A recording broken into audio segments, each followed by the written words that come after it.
देखो ना, ये कारखाना जब से बंद हुआ है तब से गांव में बिजली भी नहीं आ रही है। बहुत ही अजीब बात हो रही है। तुम लोगों ने कुछ सुना? वो जो सुधीर का घर था ना, हाँ, जिसमें पूरे परिवार की लाश मिली है, सारे करंट लगने से मारे गए हैं। बड़ा ही डरावना दृश्य है। मैं तुम लोगों को बुलाने आया हूँ। चलो चलो देखने। क्या मतलब है तुम्हारा कि करंट लगने से पूरे परिवार की मौत हो गई है? जाकर खुद देख लो। एक तो बिजली इतनी आती नहीं है उसमें से, पर कल रात उसके घर की बिजली अचानक से ही चली गई। और जब सुबह लोगों ने उसका घर खटखटाया तो वहाँ पर उन सब की लाश मिली है। चलो चलो जाकर देखते हैं कि क्या हो रहा है। वो तीनों वहाँ जाकर देखते हैं और पाते हैं कि सच में उन तीनों की करंट लगने से ही मौत हुई है। और अब बिजली के तारों में बिल्कुल भी बिजली नहीं है। मानो ऐसा लग रहा था जैसे किसी ने बिजली चूस ली है। बाप रे, कितना खतरनाक है ये। मुझे तो बहुत डर लग रहा है। पता नहीं क्या हुआ। हाँ, देखो ना, पूरे परिवार के साथ क्या हो गया। लग रहा है इन लोगों की मौत एक साथ ही लिखी थी। सब अपने अपने घर चले गए, पर अचानक से एक दिन वसीम के घर कुछ हरकत हुई। सुनो बेगम, आज खाने में क्या बनाया है? बहुत भूख लगी है, जल्दी से खाना ले आओ। लाती हूँ, 1 मिनट। आज कोरमा बनाए हैं, आपको बहुत पसंद है ना, इसलिए। तभी उनकी लाइट जलने बुझने लगती है। बेगम, ये लाइट को क्या हुआ है? ये बार बार आ जा क्यों रही है? पता नहीं, बाहर जाकर देखती हूँ। हो सकता है सिर्फ हमारी ही ऐसे कर रही है।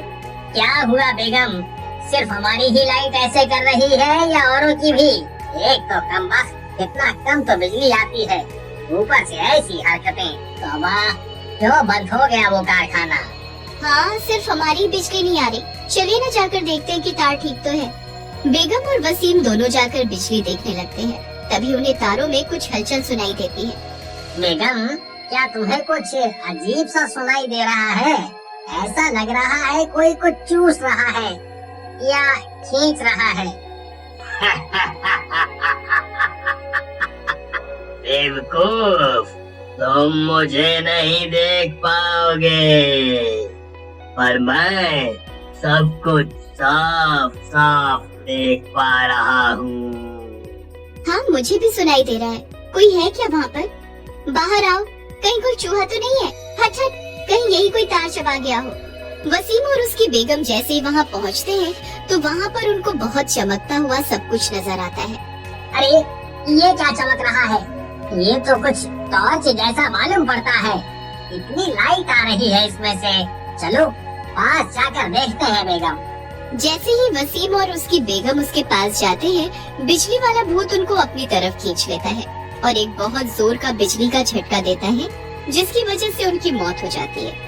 ये चमकती हुई चीज उस कारखाने का भूत होता है, जो अब लोगों के घर की बिजली खींचकर उन लोगों को मार डालता है। जैसे सुधीर के घर वाले मरे थे, ठीक वैसे ही वसीम के घर पर भी हमला हुआ है। हमला क्या ही कहूँ, समझ नहीं आ रहा है। ये सब कौन कर रहा है? इतनी बुरी तरह करंट लगना थोड़ा उलझन में डाल रहा है, क्योंकि वसीम और उसकी पत्नी घर से बाहर मिले। इसका मतलब है घर की बिजली से कुछ नहीं हुआ, बल्कि बाहर किसी बिजली से हुआ। लेकिन बाहर इतनी तेज बिजली का झटका कैसे लग सकता है? हमारे तो गांव में भी बिजली कम ही आती है। हाँ, तुम सही कह रहे हो। जब से उस कारखाने के बंद होने की खबर आई है, तब से गांव में अजीब अजीब चीजें हो रही हैं। एक तो बिजली कम आती है और दूसरा लोग ऐसे मर रहे हैं। कुछ तो कारण होगा ही। राम जाने क्या बात है और क्या नहीं। जैसे ही वसीम और उसकी बेगम उसके पास जाते हैं, बिजली वाला भूत उनको अपनी तरफ खींच लेता है और एक बहुत जोर का बिजली का झटका देता है, जिसकी वजह से उनकी मौत हो जाती है। ये चमकती हुई चीज उस कारखाने का भूत होता है, जो अब लोगों के घर की बिजली खींचकर उन लोगों को मार डालता है।